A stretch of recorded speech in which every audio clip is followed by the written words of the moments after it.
sampo pagyo trashipa tuche tempe trinle yarngo da pege drolor zambe zebrache pande lame shabla solvade Omo a guru vajradara sumati munisha sane karma Uta varda nishri badra varsa manya sarva siddhi hum hum Oma guru vajradara sumati munisha sane karma Uta varda nishri badra varsa manya sarva siddhi hum hum Oma guru vajradara sumati munisha sane karma Uta varda nishri badra varsa manya sarva siddhi hum hum Oma Guru Vajradara Sumati Munisha Sane Karma Uta Varda Nishri Badra Varsa Manya Sarva Siddhi Hum Hum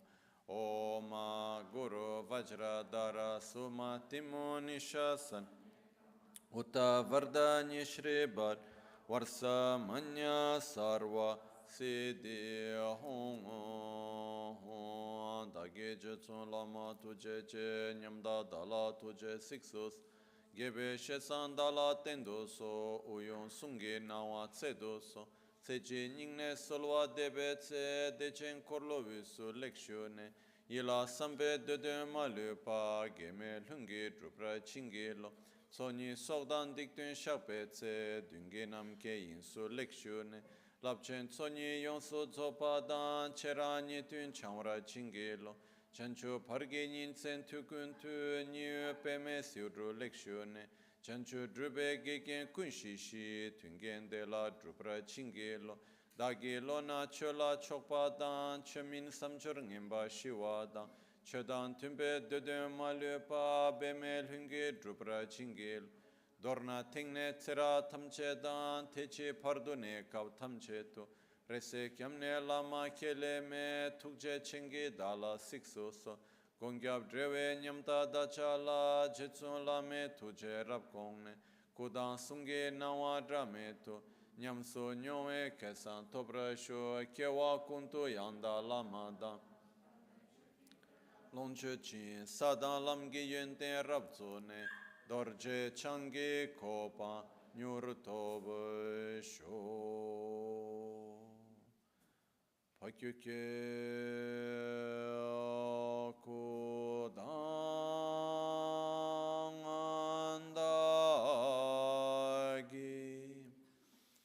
loya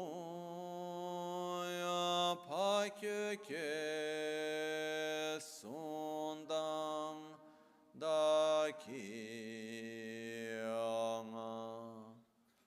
Pakyuke tudang andagi Yete yerme chiktu chingiolo Pakyuke kudang tagilu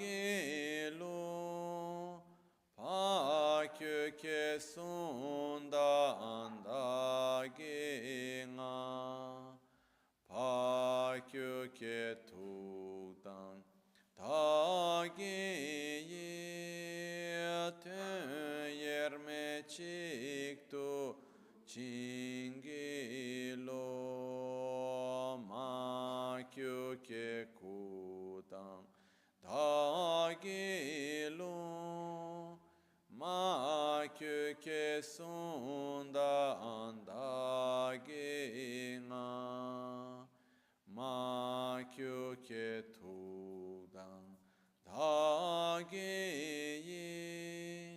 te yerme chiktu chingiolo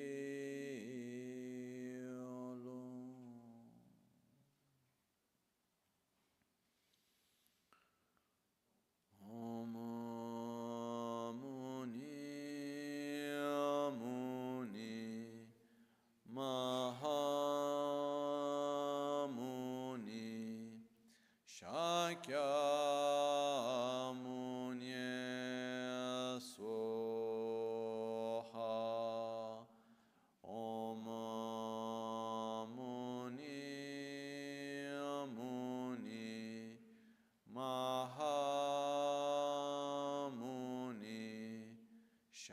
kya munye swaha.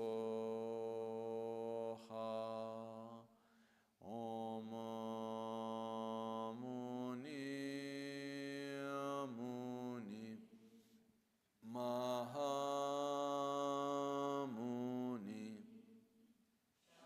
kya munye swaha.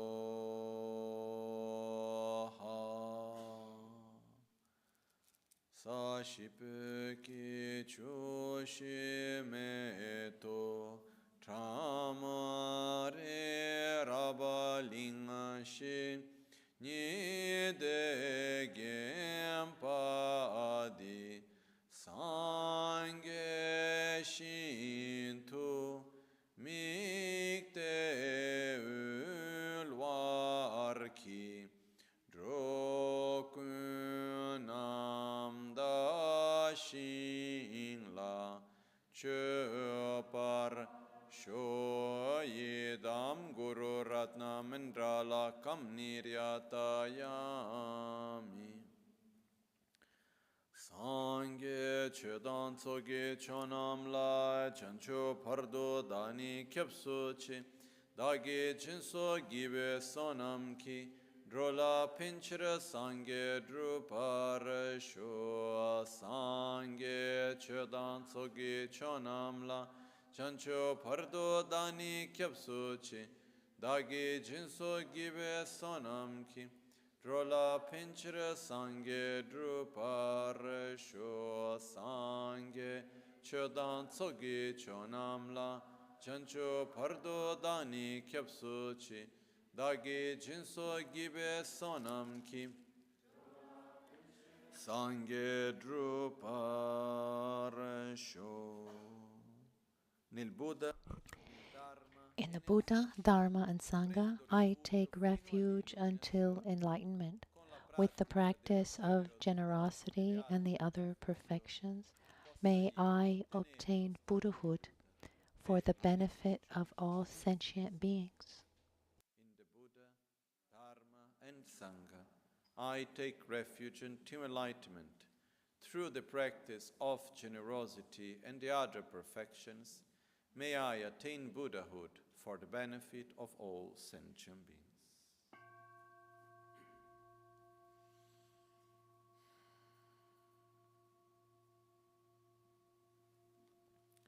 Namo yalhaye ke dan ludan rajin ke rubundadami ke namdan ruwakunge chanam chi sampa tamche ke tu dagi cheten to tamche ke tu dagi cheten.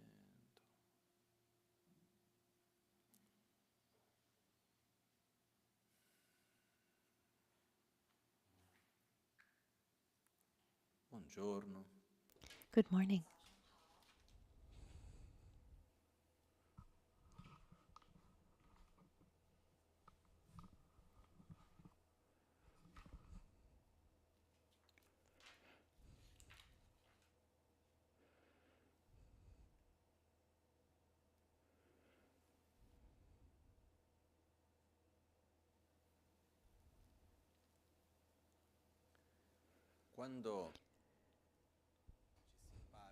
When we learn how to read, one of the most wonderful things, one of the best things about knowing how to read is the fact that this opens up the possibility of, this opens up many worlds, to learn new things, to be able to come into contact with many different things. Even if I have to say that today we read less. But when we learn how to read, actually, when I learn how to read well, I mean, and that's a door that opens. It's not something that concludes. Many different things open up. You can do so much with that. Once you know how to write, when you know how to read, you can do many things. Similarly, when we learn how to breathe with awareness and have a little bit of control and direction, little by little. We can always better this. But this opens up a world of different possibilities that before didn't exist.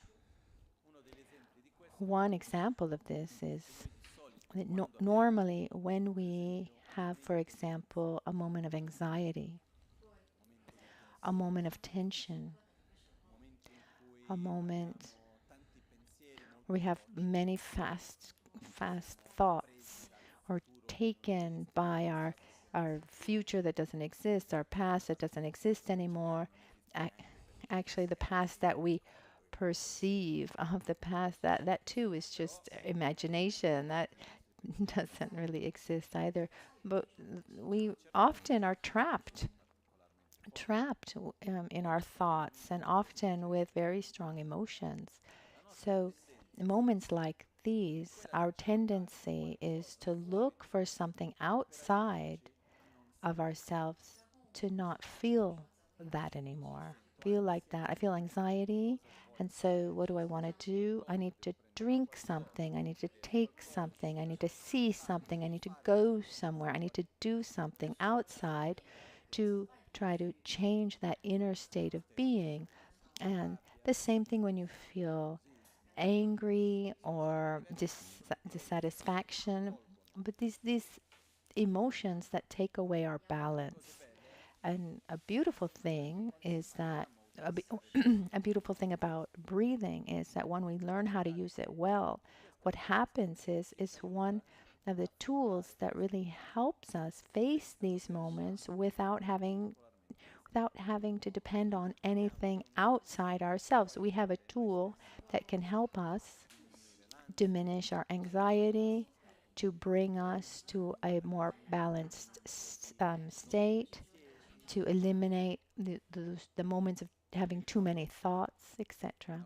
I remember once a beautiful moment. I was here at the center, and children from school came. They were really young, maybe 4 or 5 years old. I remember they were really tiny. And I thought, with these 6, 7 children, what am I going to do with them? At a certain point, talking to them, I asked them, it's so it's nice that when you talk to children, if you when you ask them a question, they're not afraid of answering like adults are. They answer, in chorus when they're small like that. They don't have that fear. So I asked them, does it happen sometimes that you get angry? And they said all together, yes. And does it happen sometimes you feel afraid? Yes. And I said, I'm going to tell you a secret. When you feel anger or something like that, you need to breathe in, inhale, and then exhale with your mouth, throwing away all that anger. And you'll see that it really works. And we did it a couple times together. A few days after, someone someone came to tell me, I don't remember who, that this child was home, the mother at a certain point, maybe he was 4 or 5 years old, and he was breathing in. And the mother asked what he was doing. No, no, I'm getting rid of my anger, and it's working.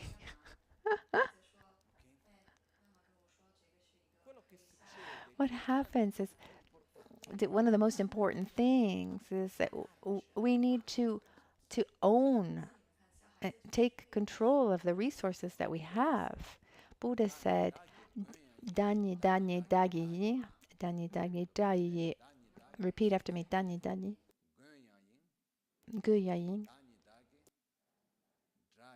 dayayin.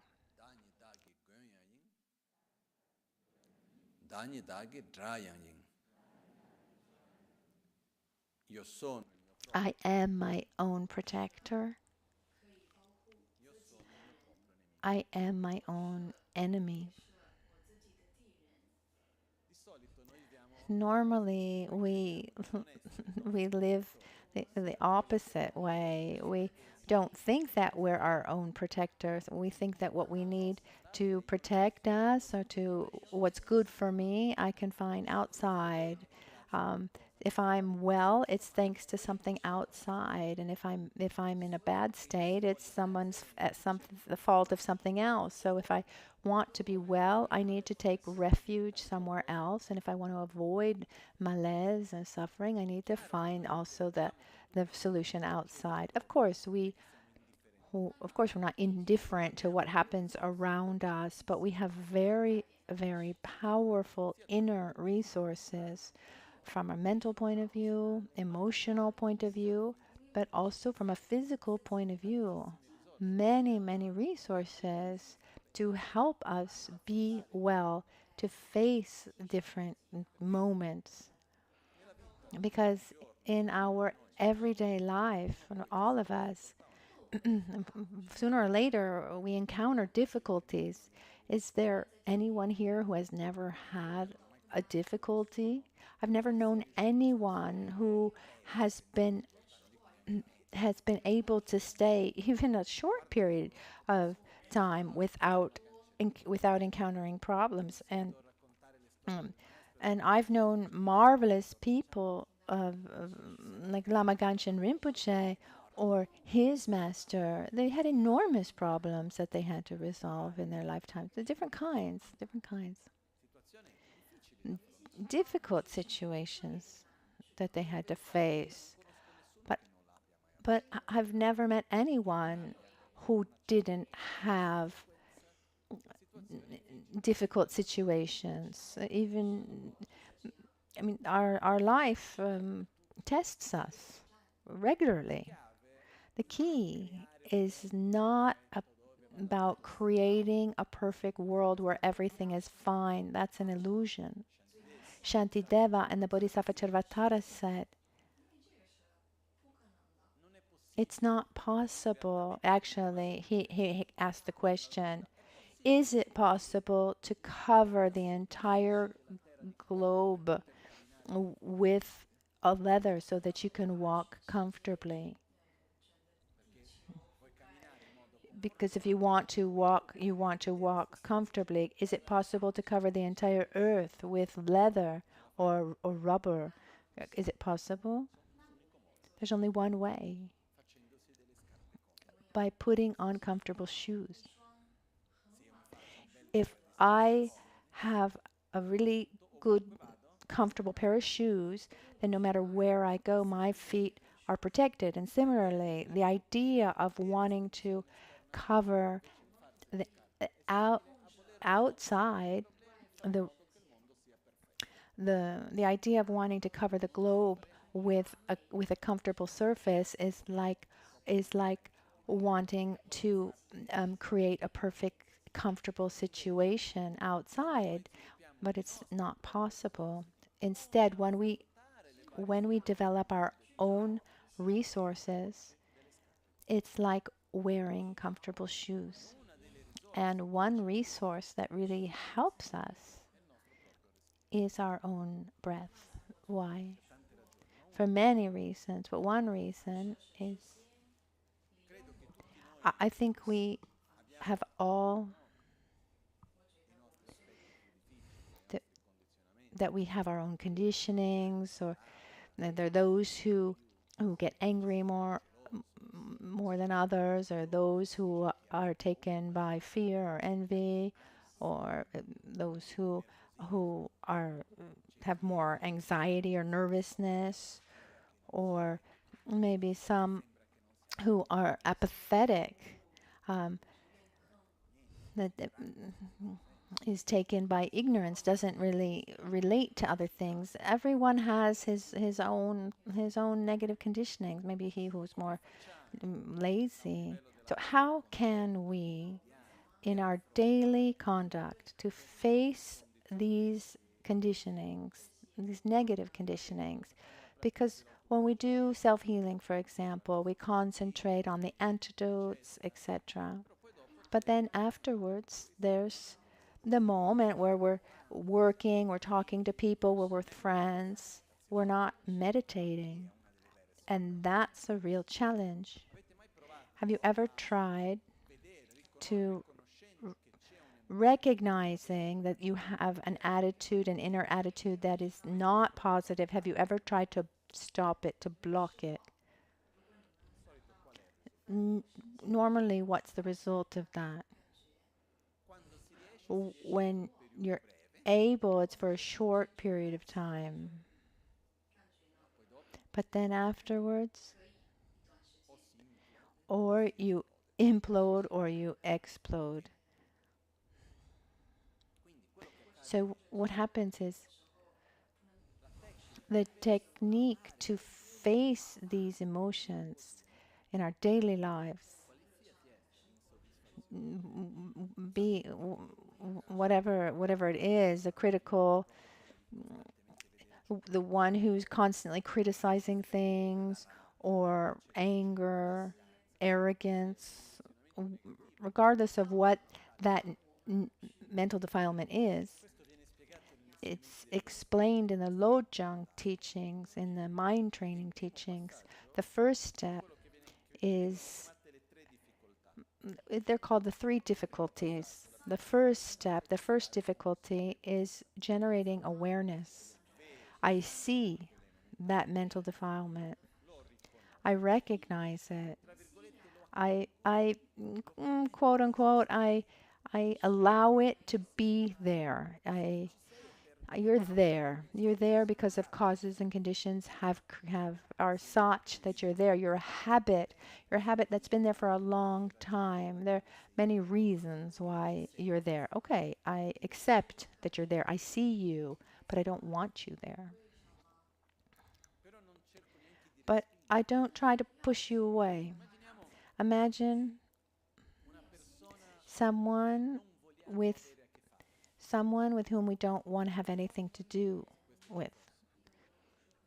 Someone we don't want to have anything to do with.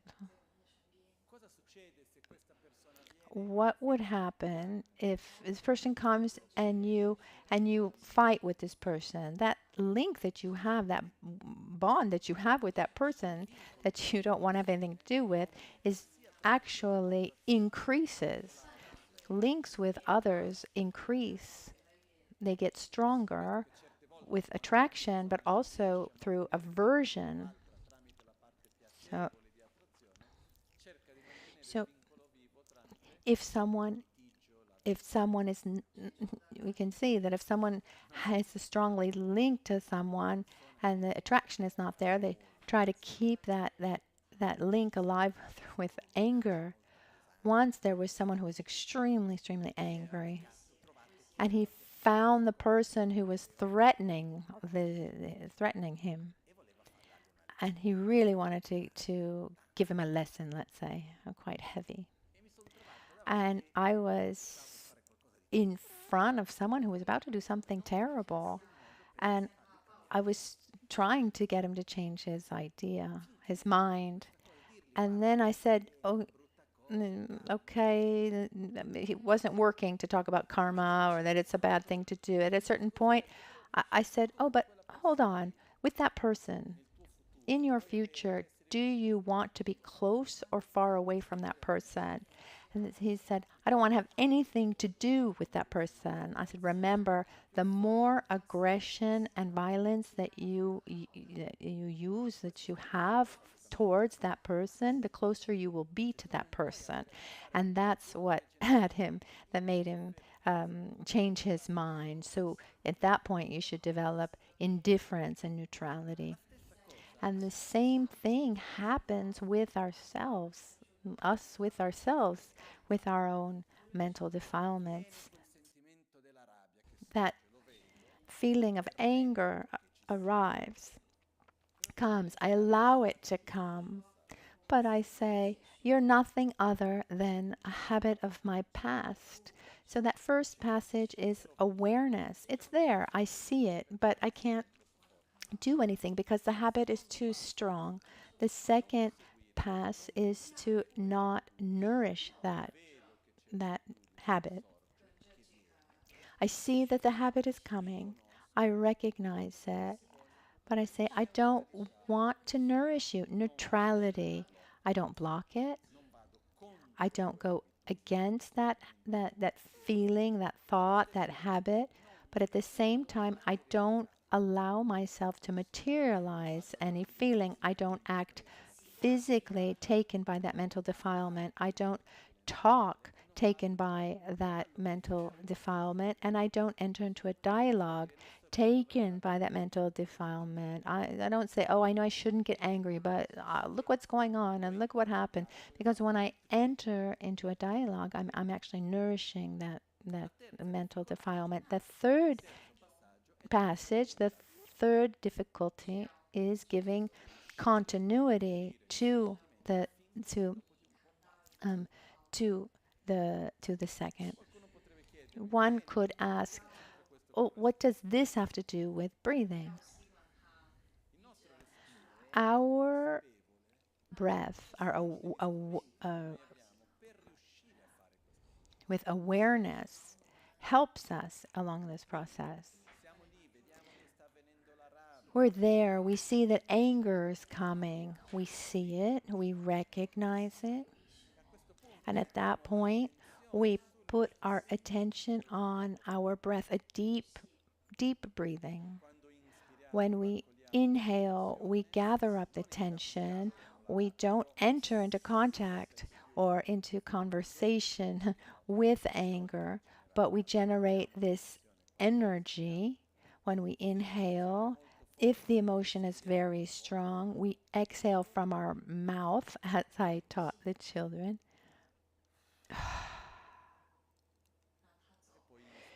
And then we inhale again with an abdominal breathing very deeply. When we're able to be more calm, then we can breathe from our nose, breathe out from our nose as well. It's interesting that we can gradually recognize that we have these necessary resources to face these situations without depending on anything else, without having to depend on anything external. So with this the breathing with awareness, we're able to breathe with this abdominal deep breathing and melt the tension of the conditionings that have appeared. The breath is a kind of anchor that you hold on, hold on to, so you're not overwhelmed by the emotion that has appeared, or negative conditioning that's appeared. And it's not that hard. Sometimes that wave is very, very, very strong, and we can't hold on, but sometimes not. So we see that with our breath, we can stay grounded. Other important things, less, but that are present. These are extras, let's say. For example, there are two breathing techniques that are connected to our bodily temperature. One to heat up and one to cool down. When we're hot, do we think that we have inner resources to cool ourselves down?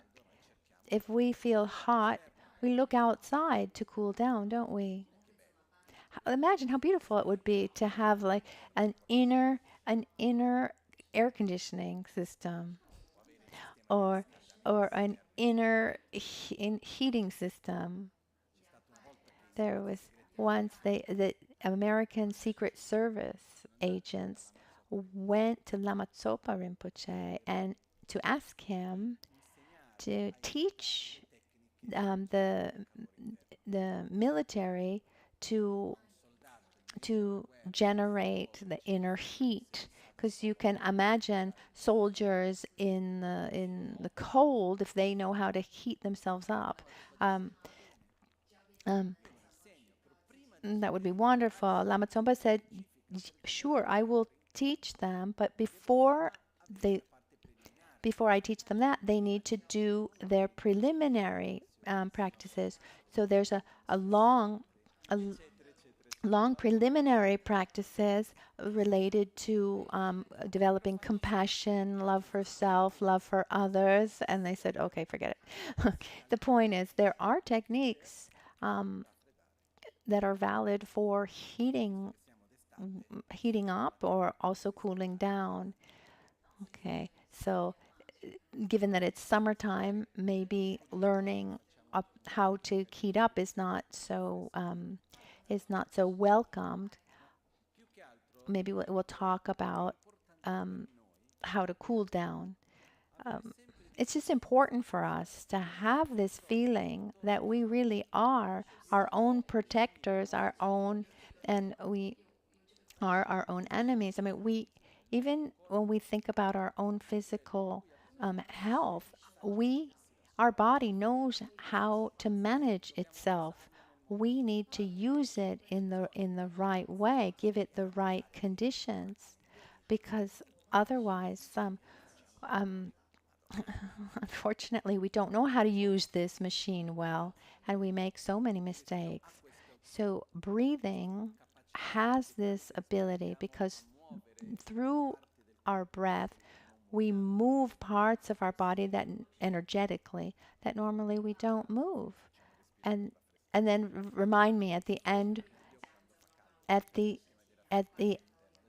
at the end we'll do this exercise to cool down. It's interesting to try, even though here in the Gompa we have already a cooling system. It's not that hot in here. Something that's also really important about the breathing is that there are different techniques of meditation that incorporate breathing. Like in yoga, for example, to do the asanas correctly, a fundamental part of the asanas is breathing. I did just those who have done yoga correctly, you know this, even in the West, instead, we focus a lot on the body, the postures to develop muscles, but the fundamental part of yoga, of the asanas, is breathing. And in meditation techniques as well, when we recite mantras, when we have visualization techniques to develop love and compassion. In all these techniques, breathing is a support for the inner process. For example, in the mind training teachings and the 7-point mind training of Geshe Chikawa, it said, Lelintape Chikleta.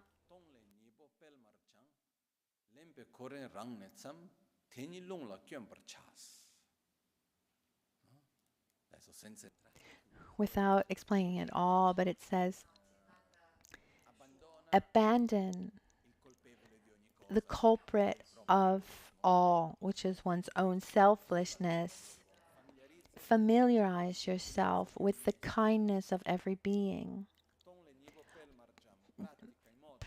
Practice in an alternate way the taking and giving, and start by taking from yourself and practice this on the basis of your breath.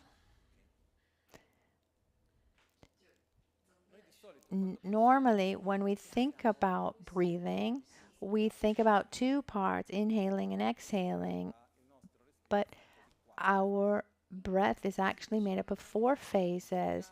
We have an inhale, and then we're holding the air, and exhaling, and then holding air. And many visualizations of Tonglen or during the mantra recitation, etc., they use these 4 phases. So we did a meditation similar before, and I'd like to explain how to visualize the mantra together with this visualization, because the recitation itself, there are two types. There are mainly two forms of mantra recitation. There's the verbal mantra recitation and the mental mantra recitation. First, we create familiarity with the verbal recitation to then have access to be able to do the mental mantra recitation. And it's and when we know our breathing techniques well for the mental recitation, it's much better. It's fundamental. Now I explain a little bit. When we recite mantras, regardless of the mantra, depending on the practice, there can be specific visualizations. I mean, there are, but there's one base. There's one visualization that can be applied to all mantras. This is like a foundation that we use also in the practice of self-healing. So we visualize within the mantra garland, we've this circle of light that turns around our heart chakra. Every syllable of the mantra, we imagine it like a point, a dot of light that goes around our mind at our heart chakra. And as we're doing the mantra at the beginning, the first thing is we begin when we inhale. When we inhale the first time, we imagine that we're receiving all the blessings. So as we breathe in, light, rays, nectar, blessings come into the two side channels. And when we finish breathing underneath our navel, these blessings enter into our central channel and they absorb into the mantra garland at our heart. After this, we hold our breath, and when we hold our breath, this is the moment of absorption at the heart as we're holding our breath. Then we exhale. As we exhale from our heart, from the mantra garland, light rays emanate. They vibrate with the sound, and the complete visualization is from the heart chakra within our central channel, the mantra garland, the emanation of light rays and nectar. They go from the central channel into the two side channels, and they come out of our nostrils. There's some different versions, but then from our nostrils they go to all beings. So these light rays go to every holy being making offerings, sacred being, and mainly we focus on these light rays that go to every sentient being. And this mantra garland of light brings everything that sentient beings need most: food for the hungry, company for he who's lonely, medicine for the sick, adapting to the needs of the suffering sentient beings, and bringing them to a state of profound happiness. When we finish breathing,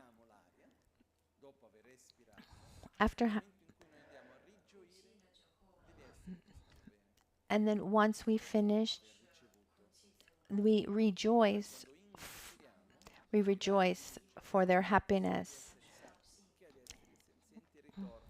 And then when we inhale again, all of the light rays of both and of the happiness of sentient beings and the blessings of the holy beings come back to us in through the side channels, into our central channel, into our heart. We hold our air, and when we're holding and it's absorbing into our central channel, that's when we rejoice. At the end, the exercise finishes with the absorption at our heart. To do this well, we need to have a minimum control over our breath. Of course, if we have a very short breath, how are we going to manage? Instead, if we're able to breathe more slowly and more deeply, and we have more control, then the time. I mean, time is relative.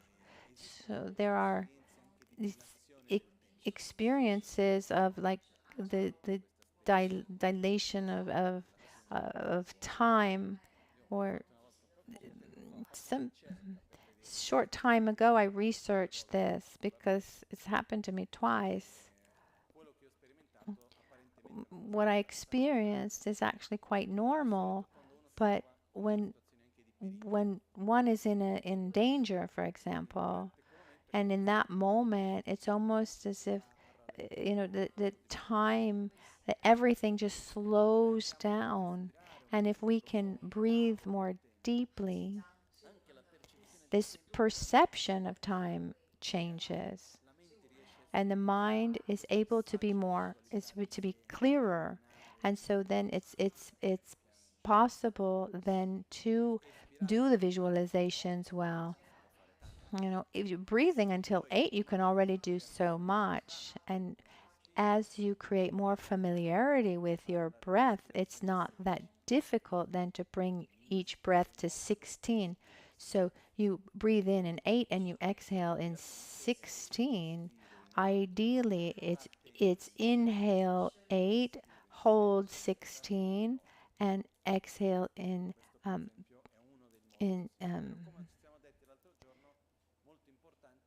in 8. But as we said, they should be developed very comfortably and slowly. So we do start with 4-4-4. But what I'd like to explain today is that when we develop familiarity with these 4 phases of breath, even during the mantra recitation, it becomes a very powerful tool to then to have more awareness of the visualization and maintain your concentration. And even just there, it will have an enormous effect, a positive effect. Because when we can breathe correctly, our attention goes within, especially when we're able to hold the air. When we're able to hold our air well and comfortably without forcing, we should never force. You shouldn't try to say, oh, I can already hold my breath until 40. No, it should never be uncomfortable. Should be gradual and comfortable. And when we inhale and hold the air, when we do it just a few times, little by little, we start doing the banda, as we say in Sanskrit, as said in Sanskrit. There are 3. There's we close the lower muscles, pelvic muscles. We contract, tighten them, and pull them up, and also our upper from above, below. It's basically we're uniting 2 forces, one that wants to go down and the one that wants to come up. So when we hold the air under our navel, and when we're able to do that well, it becomes completely comfortable to hold our air. And you need almost effort to exhale. when we're able little by little to do this more and more, this brings us to a mental state of introspection, of less conceptual, more intuitive. So with this breathing, naturally this comes. If we try to do self-healing or mantra recitation and maintain a a a high a breathing that's high up in our chest, then our mind will be just most probably going round and round, be a lot less stable. So breathing well is fundamental. What we did this morning afterwards uh, with the Omahum, without getting into details now, but this is the Vajra recitation. Vajra recitation, normally when we say out loud Om Ahum Pe, that's representative. It's the preparation for the Vajra recitation, but it's not the actual Vajra recitation. If you see in Self-Healing 2 by Lama Michel Rinpoche, you see it says, inhale with Om, hold with Ah, and exhale with Hum. And people say, how can I hold if I'm reciting Ah? Of course you can't. When we do it in that way, it's a preparatory practice, but the actual practice is done in silence, as we did today. We inhale with Om, we hold with Ah, and we exhale with Hum. Lama Ganchen often would say about these various practices. He said that we can we can say a lot about them, but one needs to have one's own experience to then be able to understand little by little. One needs to try for himself. The one last thing, and then we'll talk about something briefly.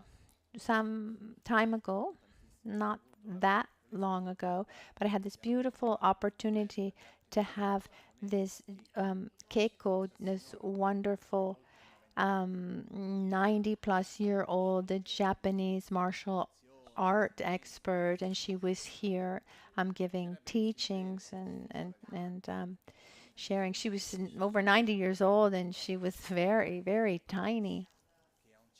At a certain point, I think there was a young boy, very quite buff, and she said, "Come here and take me down."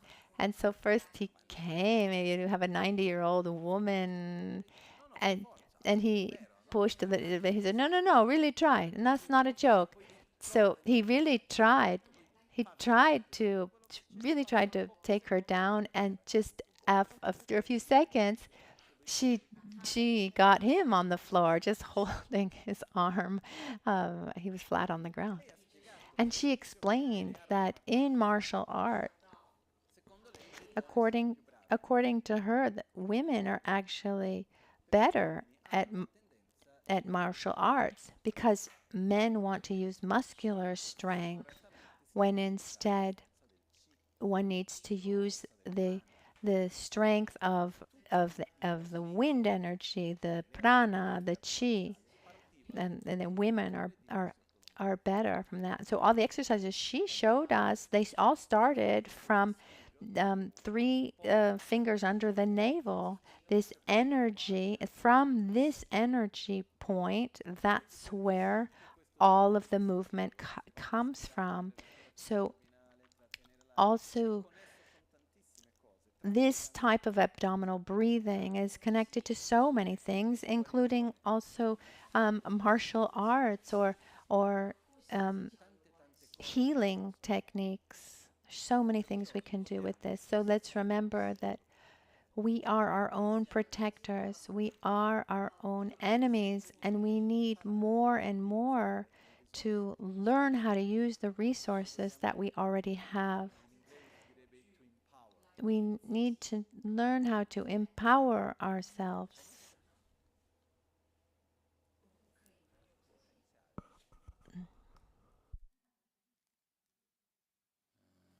Dobbiamo valorizzare e saper riconoscere Give worth to our potential, and be sure that we can do it. Have this positive pride.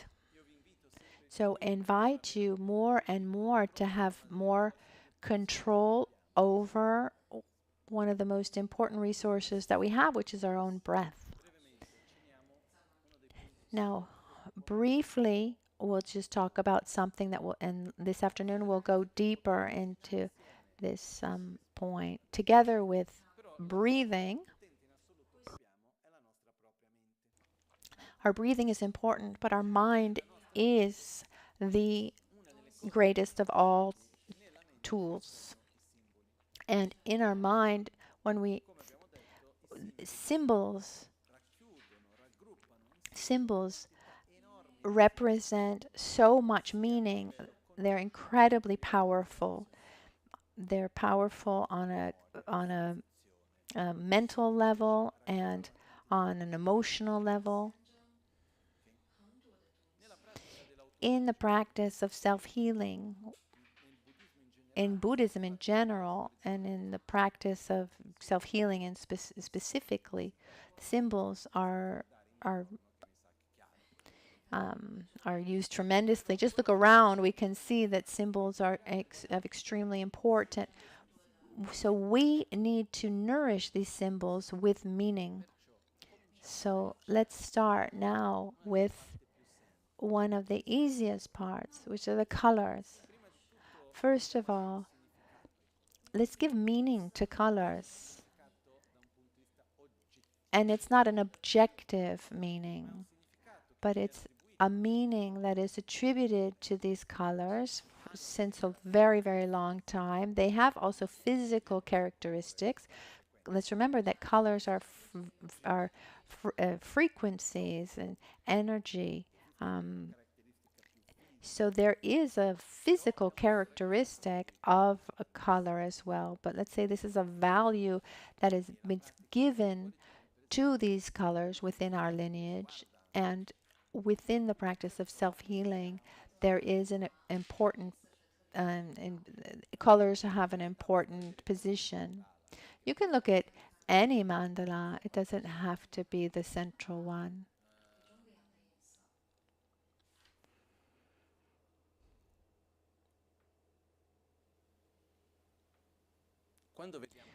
When we see a color, just take any color. Let's start with green. What is connected to the color green? What does it represent? It's north, the northern direction. Action of opposition. Being able to oppose conflicts, tensions, where it's not violence, the force of opposition, but sometimes there are situations that require this this force of opposition. This is also represented by green. Considering our body, it's related to our secret chakra, the part of action, movement, and the wind element. Wind means movement, action. Green Tara, for example. She's green. There are many types of Taras, but let's take green Tara. What element is connected to green Tara is wind. What does wind mean? What does green? It's movement, action. So green represents also all aspects, the action in a pure way and also impure. It also represents fear, uncertainty, blocks of, of unknowing, uncertainty, but also represents on the other side certainty of action, courage, determination, this ability to act without having any doubts. It represents movement, doing, realizing, interacting. That's why green Tara, for example, and also Buddha Amoghasiddhi, but mostly Tara represents the action of all Buddhas, it's said. But we have all of this in the color green. On the other side, green represents jealousy and envy. And also the opposite of envy and jealousy, which is rejoicing. So here we have what we need to clean and what we need to develop. They're, they're essentially the same, but two different aspects. The green, when it is related to our being, it represents a good part of our personality. So those specific characteristics of each person, we call these compositional factors, an important part of our being. This is called the aggregate of compositional factors, which is represented also by the color green.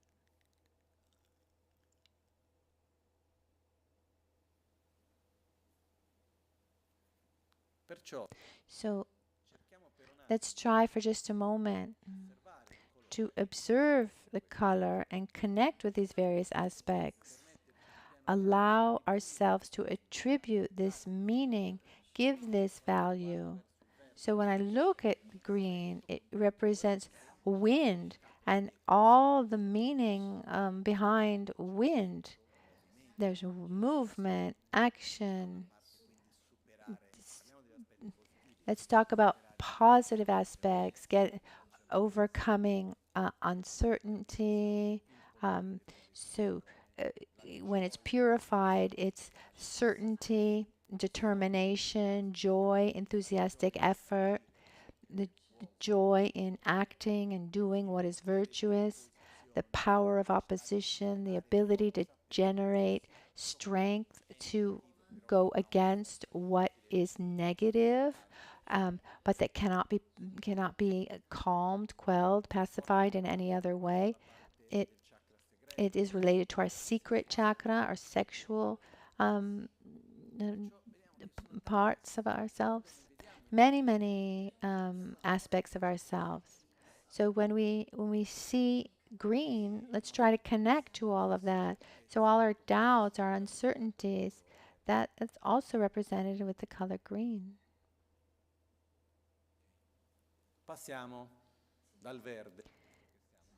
So from the green, let's go to the yellow. So to our navel chakra, when we see yellow, yellow is a south, but also represents prosperity, increase, generosity, giving, sharing, abundance. Yellow, on the opposite, it would be miserliness. Not just generosity, but also humbleness, humility, not having to compare ourselves with others. And on the other side, there's arrogance. It's interesting. If you see afterwards, you can go onto the terrace by the temple. You can look at the highest ornament on top of our temple. It's actually in the form of a jewel. The jewel, it's the symbol represents also yellow, Ratnasambhava, actually represents humbleness. So it's interesting, at the highest point of the temple, we have a symbol to represent humility and humbleness, but it also represents the qualities that grow, prosperity. because when we have different if we have a lot of qualities, often we also have a sense of superiority. So from feeling superior to feeling humble. So it has this aspect of increase, of prosperity. So little by little, we nourish these colors and connect with them. And so we see the color, maybe not right away with all of these aspects, but little by little. The yellow is connected to earth element. All the elements are generous, but what element is actually the foundation for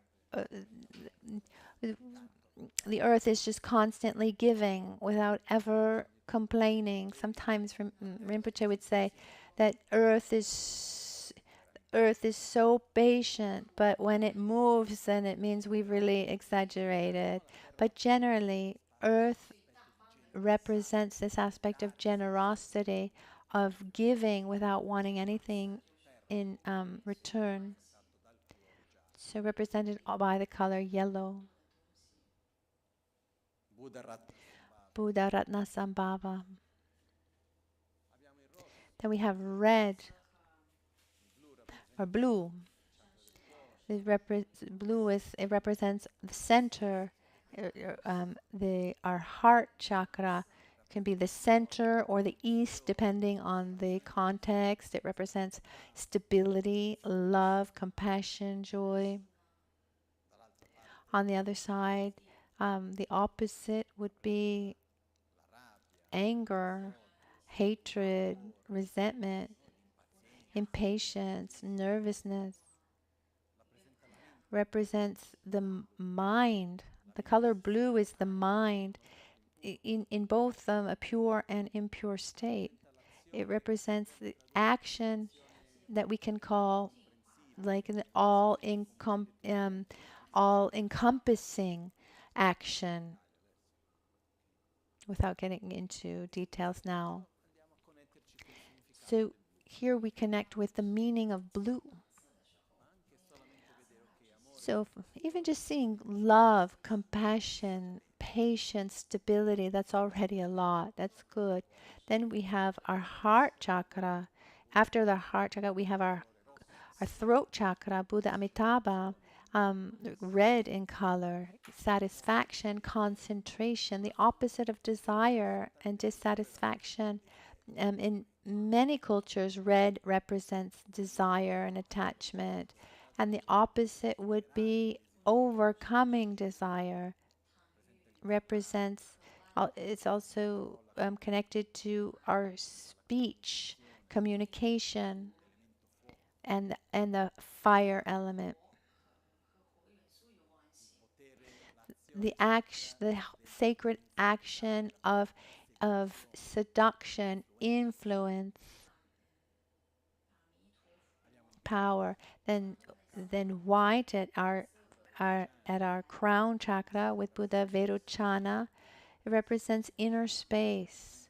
White represents where shows us that the possibilities are opening. White is wisdom, the fact that everything is interdependent, that nothing exists objectively or autonomously. And because everything is interdependent, there's an infinite number of possibilities, because nothing exists in a solid way or intrinsic way, the way it appears to us. Because it's not like that, there's an infinite number of possibilities. White is the state that is free from ignorance, space. It represents also the body in a pure form. It represents form. So the same color, the same Buddha. So on one side is wisdom, the lack of inherent existence, but it's also form. So white is like in the Heart Sutra that says Form is emptiness, emptiness is form. So between the body, speech, and mind, white represents the body and the sacred action of pacification. So if I need to increase something, what color should I choose? Yellow. If I need to pacify, white. If I need to seduce or magnetize, um, then I choose red. If I need to oppose an action, green, and if I need to do all, then I choose blue. So there's already something coming to you, just connecting with like that. There's a friend, for example. There's a friend who, I don't know if he still does this. He would say, every morning, he would say, today I need to be a little bit more generous. So I'm going to write, I'm going to wear yellow, or I need more compassion today. So I'll wear blue. So he would connect his clothing with inner aspects that he wanted to develop. And in the self-healing practice, it's fundamental that we need to nourish these symbols with meaning, because from the colors become symbols, and from the symbols to become the Buddhas, but it's all connected. What I forgot to say was the green is wind. The color green represents wind, yellow represents the earth, red represents fire, blue is space, and white is the color of water. And someone might say, the colors of the elements are those. In self-healing, there's a different order of elements that is specific, and in other practices we might see that the elements in a different position. Normally, the water is at the heart, because often water is connected to emotions. And what's the part of the body that is most connected to emotions? Is our heart, is our chest. There's water. Fire, what's the part of our body that's connected to fire? Is our digestive fire. So that's why the position of fire is at our navel, and in some contexts it can change and be at our throat, but in this case is for self-healing at the at the navel. But we can connect these colors in this way, as I said, to the elements, where we have uh, green, Amoghasiddhi, wind, yellow, earth, Ratnasambhava, Akshobhya is blue, but the water element is white, and we have red Amitabha, which is the red fire element, and white Virochana, but represents also space, which is blue. So we need to create familiarity and get closer and closer to their meaning in every aspect, so that when we see a color, we connect spontaneously, naturally. The last thing I didn't say before, that white is body, red is speech, and blue is the mind. Yellow are qualities, and green is actions. Now let's make our dedications. Nam karatrin le chokchur gepa dan lo san tempe dreme sasumgi drove munsel takto ne gyur chi kyewa kuntu yanda lama dan dralme cheki pela longche chi sadan lamgi yunten rabzone dorje changi kopa nyurtob sho nimodele tsendele nime kuyandele kshin Ninsen takto delekpe kuncho sumki chingi lo kuncho sumki ngodrup sol kuncho sumki trashi sho Omo ahun tembala me sangye rinpoche kyobala me tamche rinpoche trimbala me gendu rinpoche kyamne kuncho sumla chepabu Buon appetito. Have a good lunch, and we'll come back at 4 o'clock.